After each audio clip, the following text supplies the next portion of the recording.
dilata, may noodles, may toyo, may asukal, may kape. Kompleto. Pang-almusal nyo. Well, yung huling palitan natin, December ba? Tama ba? December. 29. May sukli ka pa na dos. Tama?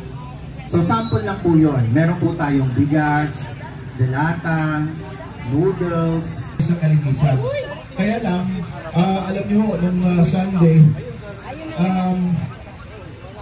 yung ating pong barangay sa ngayon.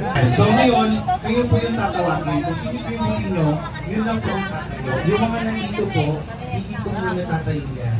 Kasi pinakilo ko yung sa inyo doon para makaupo na po kayo. Pero kailangan muna natin tapusin ito. Pero, asan po yung hinapin muna kanina dito? Kasi kailangan muna natin unahin ito.